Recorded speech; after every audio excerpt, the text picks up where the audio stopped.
कहानी की शुरुआत में हम देखते हैं कि अमेरिका के एक छोटे से टाउन में कुछ लोग एक नदी के किनारे पिकनिक मना रहे होते हैं। लेकिन तभी वो लोग देखते हैं कि एक बोट उनकी तरह आ रही है जिसमें कोई नहीं बैठा है। लेकिन जैसे ही वो बोट उनके करीब आई, उसमें जो था वो देखकर सारे लोग हैरान हो गए। उस बोट में एक सड़ी गली डेड बॉडी पड़ी थी। तभी पुलिस चीफ जॉन हॉकिंस वहां पहुंच गया। हॉकिंस के आने से पहले ही फॉरेंसिक ऑफिसर कॉनी वहां पहुंच चुकी थी। उसने हॉकिंस को बताया कि डेड बॉडी की हालत बहुत ही ज्यादा खराब है और इसके शरीर में हड्डियां तो बची ही नहीं, सिर्फ मांस बचा है। यह केस बहुत अजीब था। ऐसा लग रहा था जैसे किसी ने हड्डियां जानबूझकर निकाल ली हो, जो करना आमतौर पर नामुमकिन सा था। उसके बाद शरीर को पोस्टमार्टम के लिए लैब भेज दिया गया। लैब में जैकब नाम के डॉक्टर ने शरीर की जांच की।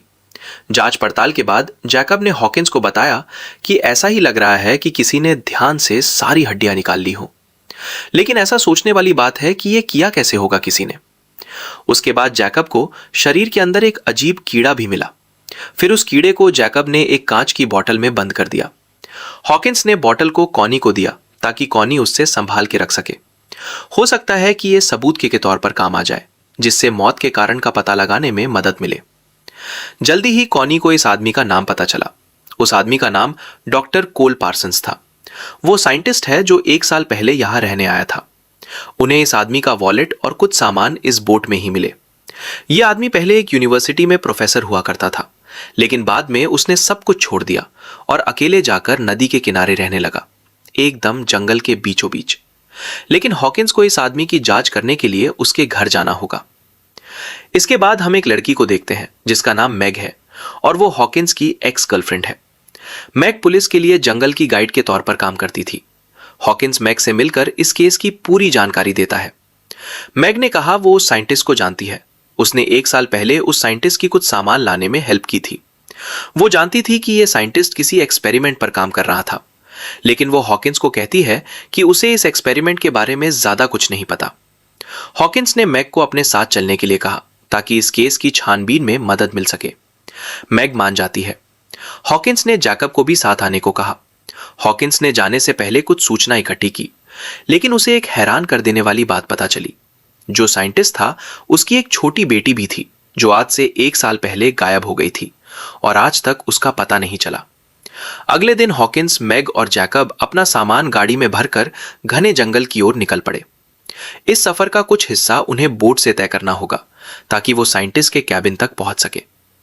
जब ये लोग रास्ते में बोट से जा रहे थे तब हॉकिंस को कॉनी का फोन आया। कॉनी ने हॉकिंस को बताया कि जो कीड़ा कल डेड बॉडी के अंदर मिला था वो कल तो मर गया था, लेकिन आज फिर से जिंदा हो गया। कॉनी ने कहा कि क्या मैं इस कीड़े को जांच के लिए लैब में भेज दूं, लेकिन हॉकिंस ने कहा कि मेरे आने तक का इंतजार करो। कॉनी ने यह भी बताया कि जब साइंटिस्ट की बेटी गायब हुई थी तो उसकी पत्नी का दिमागी संतुलन बिगड़ गया था और उसको 3 महीने के लिए अस्पताल में रखा गया था। वो बार बार अपनी बेटी के गायब होने का जिम्मेदार अपने पति को कह रही थी।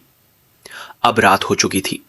जैकब, हॉकिंस और मैग अपनी मंजिल तक पहुंच जाते हैं। कभी नदी के किनारे बढ़िया घर हुआ करता था, लेकिन आज वही घर एक डरावना कैबिन बन चुका है जहां पर अब कोई भी आता जाता नहीं है। मैग को यह देखकर बहुत दुख होता है, क्योंकि जब मैग 1 साल पहले यहां आई थी यह जगह बहुत खूबसूरत थी। हॉकिंस ने जैकब और मैग को कहा कि तुम बाहर ही रुको। हॉकिंस अंदर जाकर देखता है कि कोई खतरा तो नहीं। उसने आवाज भी लगाई, लेकिन वहां कोई नहीं था। घर का सारा सामान इधर उधर बिखरा हुआ था। इसे देखकर यह तो साफ हो गया कि यहां काफी समय से कोई नहीं आया।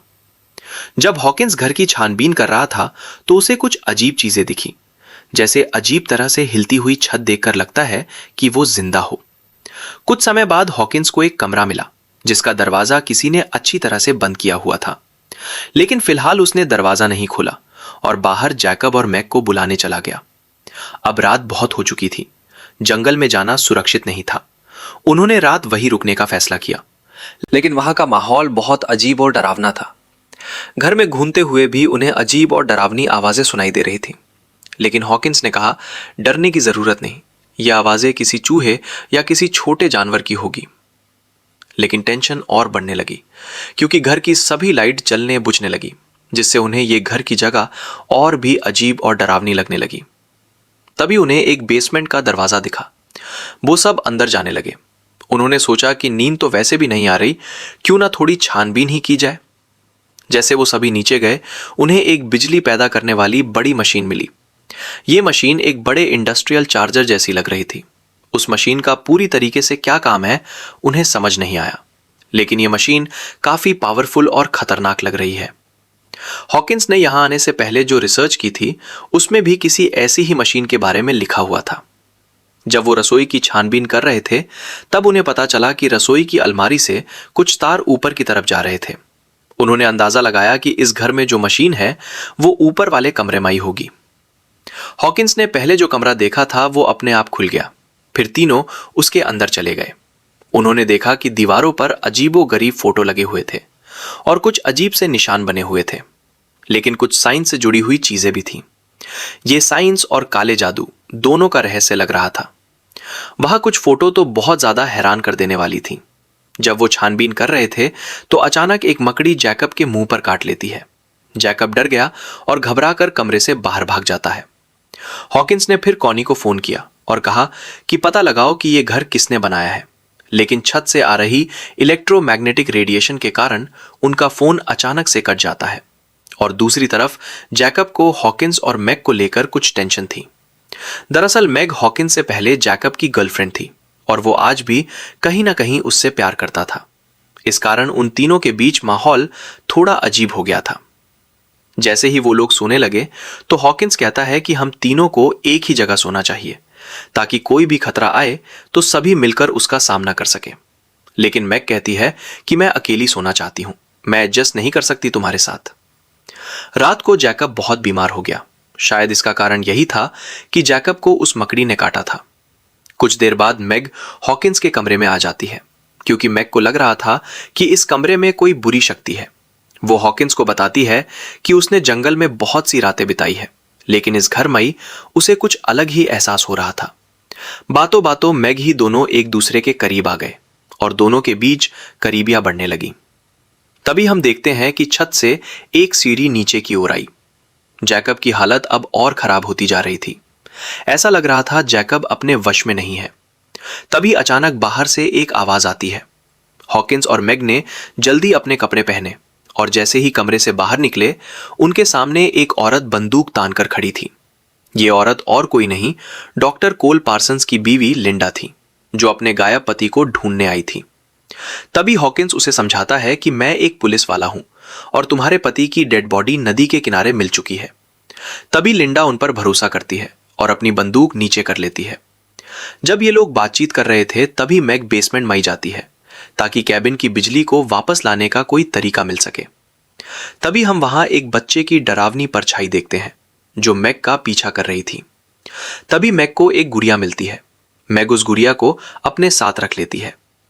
दूसरी तरफ हॉकिंस जैकब के कमरे में जाता है, लेकिन जैकब वहां नहीं मिलता है। तभी हॉकिंस जैकब को ढूंढने के लिए बाहर जाता है। बाहर जाकर हॉकिंस देखता है कि ऊपर कमरे में कुछ अजीब सी आवाजें आ रही थीं। तभी हॉकिंस मैग और लिंडा ऊपर की तरफ बढ़ने लगते हैं। तभी वो देखते हैं कि जैकब उस अजीब सी मशीन में फंसा हुआ है। तभी हॉकिंस जल्दी से जैकब को बाहर खींचता है, लेकिन सभी देखते हैं कि जैकब बिल्कुल पहले जैसा नहीं लग रहा था। वो कुछ खोया खोया सा लग रहा था। तभी लिंडा को एक आवाज सुनाई देती है, जो उसकी खोई हुई बेटी की होती है, जो ऊपर वाले कमरे से लिंडा को आवाज लगा रही थी। जेकब को मशीन से निकालने के बाद सभी लोग जेकब से पूछते हैं कि ये मशीन आखिर शुरू कैसे हुई और तुम ऊपर वाले कमरे में क्या करने गए थे। जेकब बहुत घबराया और कमजोर सा लग रहा था। वो बार बार यही बोल रहा था कि मुझे कुछ नहीं पता कि यह सब कैसे हुआ। लिंडा उस मशीन के सामने खड़ी होकर मशीन की तरफ देख रही थी। वो बहुत घबराई हुई थी। तभी मैग वहां आई और लिंडा से पूछा कि क्या तुम बता सकती हो कि यह मशीन क्या है। लिंडा ने बताया कि यह एक इलेक्ट्रोमैग्नेटिक मशीन है, जो बहुत ताकतवर मैग्नेटिक फील्ड बनाने में इस्तेमाल की जाती है। उसने बताया कि यह मशीन इंसानों के लिए बहुत ही ज्यादा खतरनाक और जानलेवा है। उसके बाद हॉकिंस लिंडा को उस कमरे में ले गया जहां अजीबोगरीब फोटोज दीवारों पर चिपकी हुई थी। लिंडा यह सब देखकर और ज्यादा चौंक गई, क्योंकि वो अपने पति के साथ 10 साल तक रही थी और उसे अच्छी तरह से जानती थी। उसे पता था कि यह काम उसका बिल्कुल नहीं है। उसने पूरे कॉन्फिडेंस के साथ कहा कि ये काम मेरे पति का बिल्कुल नहीं है। अब उसे डर था कि शायद किसी खतरनाक और डरावनी चीज ने उसके पति को अपने वश में कर लिया है। तभी हॉकिंस को वहां एक लैपटॉप दिखता है जिस पर पासवर्ड लगा हुआ था, लेकिन हॉकिंस उसे खोल नहीं पाता। उसने लिंडा से कहा कि क्या तुम इस लैपटॉप का पासवर्ड जानती हो? लेकिन इससे पहले कि वो कुछ करते, उन्हें खिड़की से घर के बाहर कोल खड़ा हुआ मिला, जो बिल्कुल ठीक था। वो घबरा गए और बाहर की तरफ भागे। वे सभी देखते हैं कि कोल सच में जिंदा है। तभी गुस्से में लिंडा ने कोल को एक जोरदार थप्पड़ मार दिया, लेकिन कोल ने कोई उल्टा जवाब नहीं दिया। उसने कहा कि तुम्हारा गुस्सा जायज है, तुम मुझे मारो जितना मारना है। अंदर चलकर सब लोग आराम से बैठ गए। हॉकिंस ने कोल से पूछा कि तुम इतने दिन से कहां थे और यहां क्या हुआ, और इस घर की हालत ऐसी क्यों हो गई है? हॉकिंस नदी के पास बोट में मिली डेड बॉडी के बारे में भी कोल को बताता है, लेकिन कोल इन सब बातों को हंसकर टाल रहा था। उसने मशीन के बारे में किसी भी सवाल का सही से जवाब नहीं दिया। दूसरी तरफ पुलिस स्टेशन में कोनी लगातार हॉकिंस से संपर्क करने की कोशिश कर रही थी। जो मक्खी उस डेड बॉडी में मिली थी वो जिंदा तो हो ही गई थी, लेकिन अब वो मक्खी 2 मक्खियों में बदल चुकी थी। इसकी वजह कोल की वो रहस्यमयी मशीन हो सकती है। तभी हम देखते हैं कि जेकब की हालत अब बहुत ज्यादा खराब होती जा रही थी। उसके शरीर में कुछ अजीब बदलाव शुरू हो गए थे। जेकब के नाखूनों के ऊपर नाखून उगने लगे थे और नए दांत भी। हड्डियों के ऊपर हड्डियां भी उगने लगी। जेकब अब बहुत तेजी से बदल रहा था। शायद यह सब मशीन की रेडिएशन की वजह से हुआ है। हॉकिंस कोल से काफी सवाल जवाब करता है, लेकिन कोल ने कोई भी सही जवाब नहीं दिया। यहां तक कि जब लिंडा ने उससे पूछा कि तुम कहां गए थे, तब भी कोल ने उसे कोई खास जवाब नहीं दिया। दूसरी तरफ जेकब कोल की बातें इस तरह मान रहा था मानो जेकब कोल का नौकर हो। जब लिंडा जेकब की हालत देखने जाती है तो उसका शरीर इस तरह से बदला हुआ देखकर लिंडा बहुत ज्यादा डर जाती है। वो तुरंत हॉकिंस और मैग को बताती है। जेकब के शरीर में ऐसा भयानक बदलाव देखकर वे लोग समझ जाते हैं कि उन्हें जल्द से जल्द यहां से निकलना होगा। जब वे लोग घर से बाहर निकले तो देखा कि जिस बोट से वे यहां पहुंचे थे वो अब गायब हो चुकी थी। हॉकिंस को कोल के ऊपर अब और भी ज्यादा शक होने लगता है, लेकिन कोल अभी भी सारी चीजों को मजाक में ले रहा था। तभी हॉकिंस बहुत गुस्से में आ जाता है और कोल को एक जोरदार मुक्का मार देता है और उसे बांध देता है ताकि वो आगे किसी चीज में मुसीबत ना पैदा कर सके। तभी लिंडा कहती है कि हमें थोड़ा ढूंढना चाहिए, यहां कोई तो होगा जो यहां से बाहर निकलने में हमारी मदद कर सके। हॉकिंस और मैग आसपास लोगों की तलाश करने के लिए वहां से निकल गए। वे जल्द ही एक कैंपिंग साइट पर पहुंचे जहां बहुत सारा सामान पड़ा था। रहने और खाने की जगह भी थी, लेकिन इस कैंप के अंदर बहुत सी डेड बॉडीज पड़ी थी जो बुरी तरह से सड़ चुकी थी, जिन्हें देखकर हॉकिंस और मैग तुरंत वहां से दूर भागे। मैग ये सब देखकर उल्टियां करने लगती है। हॉकिंस ने उसे शांत करने की कोशिश की, लेकिन तभी मैग ने भावुक मन से कहा कि मैं प्रेग्नेंट हूं और मेरे पेट में तुम्हारा ही बच्चा है। दूसरी तरफ कैबिन में लिंडा कोल के साथ अकेली होती है। लिंडा ने जब सच्चाई का पता लगाना शुरू किया तब उसे समझ आया कि कोल ने बहुत सी सच्चाइयां सबसे छुपा कर रखी हैं। उसने तभी लैपटॉप के पासवर्ड में टिंकर बेल डाल दिया, जिससे लैपटॉप अचानक खुल गया। दरअसल कोल लिंडा को पहले इसी नाम से बुलाता था। थोड़ी छानबीन के बाद उसे लैपटॉप में कुछ अजीब और डरावनी वीडियोस मिली, जिनमें दिख रहा था कि कोल ने कई लोगों पर एक्सपेरिमेंट किया है। जो भी आदमी उस मशीन से गुजरा वो अपने अंदर एक अजीब बुरी शक्ति के साथ बाहर आया, जैसे कोई बुरी ताकत उन पर कब्जा कर लेती हो।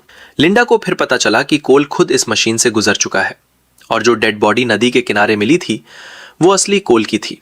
लेकिन अभी जो कोल उनके सामने खड़ा था वो उसका पति नहीं बल्कि एक बहुरूपिया है जिसे इस मशीन ने बनाया है। इन वीडियोस में उसने ये भी देखा कि कोल ने अपनी खुद की बेटी की भी इस एक्सपेरिमेंट में बलि चढ़ा दी थी। उसी वक्त कोल ने लिंडा को उस अजीब कमरे में बंद कर दिया ताकि वो उसके काम में कोई बाधा ना डाल पाए। जब हॉकिंस और मैग वापस लौटे उन्होंने देखा कि कोल वहां से गायब हो चुका है। हॉकिंस ने मैग से कहा कि तुम बाहर ही इंतजार करो ताकि मैं अंदर जाकर देख सकूं कि कोई खतरा तो नहीं है। फिर हॉकिंस ने अपनी बंदूक उठाई और अंदर गया। तभी जेकब का शरीर अचानक अंदर से खुलने लगा और एक खतरनाक व अजीब जीव उसके बचे हुए शरीर से बाहर निकल आता है। वो जीव तुरंत हॉकिंस पर हमला कर देता है। हॉकिंस ने अपनी पूरी ताकत से इस जीव का सामना किया। ठीक उसी वक्त मैग अंदर आ गई और इस अजीब जीव पर गोली चलाकर उसे मार दिया। इस भयानक नजारे को देखकर हॉकिंस ने फैसला किया कि उन्हें इस खतरनाक मशीन को खत्म करना होगा ताकि सब पहले जैसा हो जाए। उसने मैग की सुरक्षा के लिए उसे घर से बाहर भेजा और मशीन को जलाने की तैयारी करने लगा। मशीन को जलाने के लिए हॉकिंस ने पेट्रोल और बम का इस्तेमाल किया। जल्द ही लिंडा उस कमरे से बाहर निकल आती है। लिंडा के हाथ में कुल्हाड़ी होती है ताकि वो कोल के बहुरूपिये को खत्म कर सके। जब लिंडा बेसमेंट में पहुंची तो उसने देखा कि उसकी बेटी मशीन के अंदर जा रही होती है। तभी लिंडा भावुक होकर अपनी बेटी के पीछे मशीन के अंदर चली गई और वो भी इस खतरनाक ताकत का शिकार बन जाती है। बाहर इसी बीच जो लोग इस मशीन का शिकार हुए थे वे जंगल में कहीं कहीं से कैबिन की तरफ बढ़ने लगे। मैग जितने लोगों को मार रही थी उतने ही लोग बढ़ते जा रहे थे। जंगल से ये अजीबोगरीब इंसान बहुत ज्यादा तेजी से बाहर आने लगे। दूसरी तरफ बेसमेंट में हॉकिंस को पेट्रोल मिलता है और वो उसे उठाकर ऊपर वाले कमरे में जाने लगता है। अब लिंडा का शरीर भी बदल चुका था, जिसके कारण मैग को मजबूरी में उस पर भी गोली चलानी पड़ी। तभी ऊपर वाले कमरे में हॉकिंस और कोल के बीच लड़ाई शुरू हो गई। कोल ने हॉकिंस की 2 उंगलियां मुंह से काटकर अलग कर दी। हॉकिंस ने एक लोहे के हथियार से कोल का सिर कुचल दिया। उसके बाद तुरंत हॉकिंस ने मशीन को आग लगा दी। आग बहुत जल्दी फैलने लगी थी, इसलिए हॉकिंस ने चिल्लाकर मैग को बाहर जाने के लिए कहा। मैग तो बाहर चली गई, लेकिन कोल फिर से उठ जाता है और हॉकिंस को पकड़ लेता है ताकि वो बचकर ना जा पाए। तभी एक बड़ा धमाका हो जाता है और सब कुछ तबाह हो जाता है, लेकिन हॉकिंस ने उसे रोकने के चक्कर में अपनी जान गंवा दी। अब मैग अकेली रह जाती है और हर तरफ से अपने ऊपर हमला होता देखकर वो सुन पड़ गई। इसके बाद हम देखते हैं कि 8 महीने बाद मैग अपने घर पर एकदम सही सलामत है। कोनी उसके पास आई ताकि हॉकिंस का कुछ सामान उसे दे सके। जैसे ही कोनी हॉकिंस का सामान देकर गई, मैग ने सारा सामान जला दिया। इसके बाद हमने देखा कि मैग की सड़ी गली डेड बॉडी एक पेड़ के नीचे पड़ी थी, जिससे पता चलता है कि असली मैग तो मर चुकी थी। ये मशीन का बनाया हुआ एक बहुरूपिया है और ये पक्की बात है कि उसके पेट में जो हॉकिंस का बच्चा है वो भी अजीब तो नहीं होगा। अगर वीडियो पसंद आई हो तो लाइक कर देना और चैनल को सब्सक्राइब कर लेना। मिलते हैं अगली वीडियो में।